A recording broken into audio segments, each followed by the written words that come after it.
So this really gives carte blanche to all pet food manufacturers to really hide ingredients and to hide behind marketing in order for us to believe them about the scientific claims or whatever other claims they put on the front of the bag.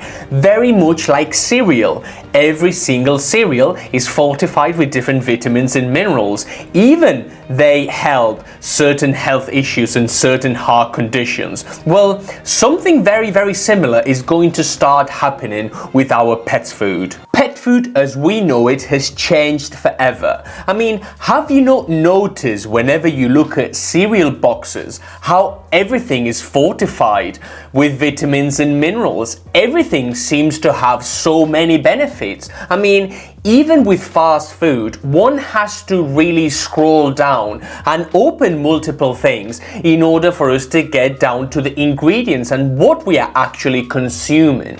You see, what you need to do is understand the process of how we select and put ingredients in pet food. You see, every ingredient in your pet food undergoes a very stringent set of rules and regulations, an approval process, and holds a specific legal definition tailored to pet food. For example, the definition of beef or salmon is very different between human feed and animal feed. This very distinction allows manufacturers to get hold of a standardized process whereby we can be assured that all the legal definitions are being followed and abided by. But this is when we need to talk about the FDA and AAFCO's role in the ingredient approval process. Since 2007, the US Food and Drug Administration, the FDA, and the Association of American Feed Control Officials,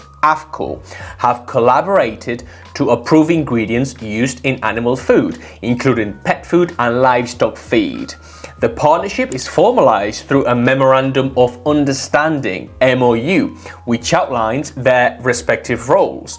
The FDA's role is to provide scientific and technical assistance to ensure that ingredients are safe for their intended species, to craft the legal definitions for these ingredients, which are published in the official publication. The long-standing agreement between the FDA and AAFCO is set to expire on October 1st, 2024.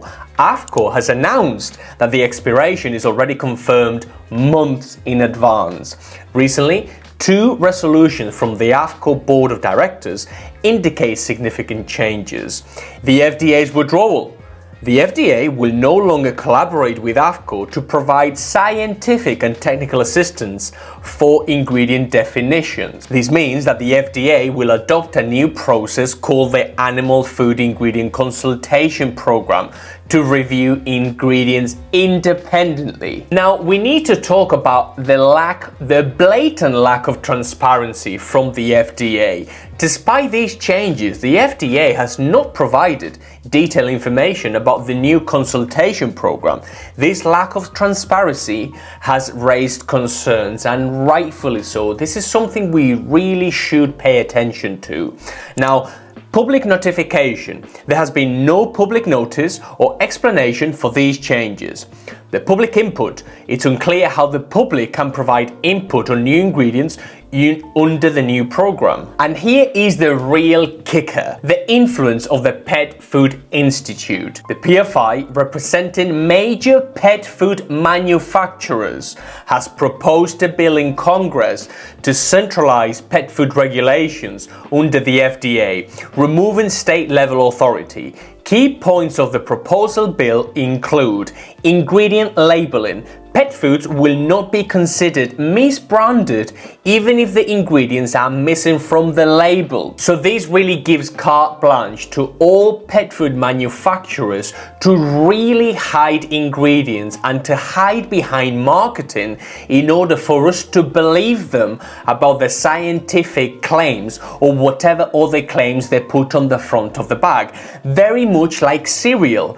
Every single cereal is fortified with different vitamins and minerals. Even they help certain health issues and certain heart conditions. Well, something very, very similar is going to start happening with our pet's food, which moves us along nicely to some of the health claims all these pet food companies are going to be able to make on the front of bags of dog food.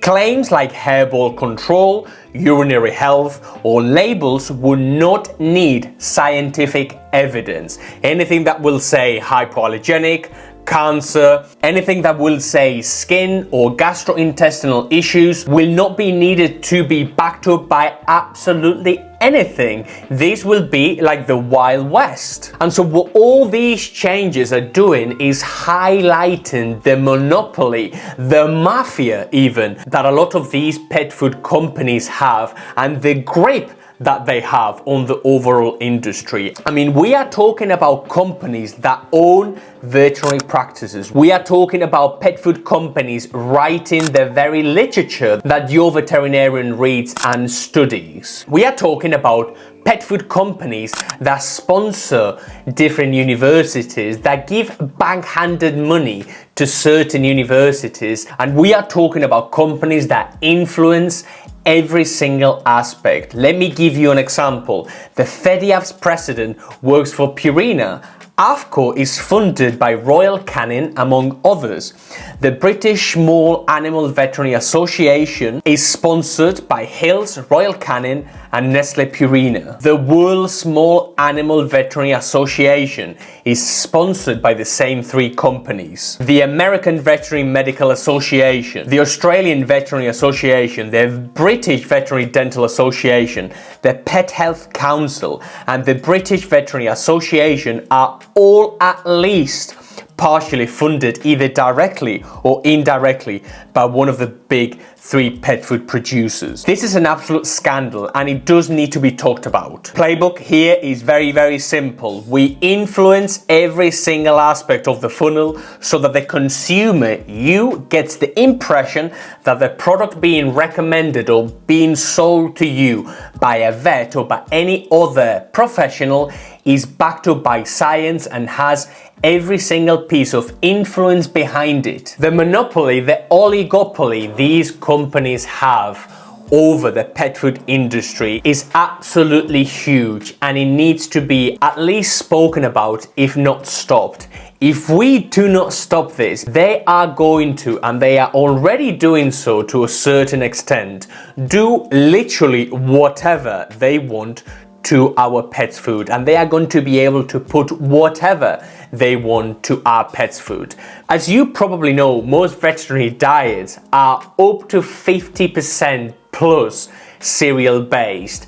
The ingredients they include are absolutely appalling. Things like sugar, things like wheat gluten, and things like we should never be in pet food and should never give our dogs or cats. And so this is a fight. This is a fight of information. This is a fight of influence. And this is a fight that we are going to fight. We are totally going to start a revolution, a campaign of information that goes against this terrible oligopoly of influence. And by the way, if you are really into pet food and what goes on behind closed doors in the pet food industry, I recommend you watch this video next.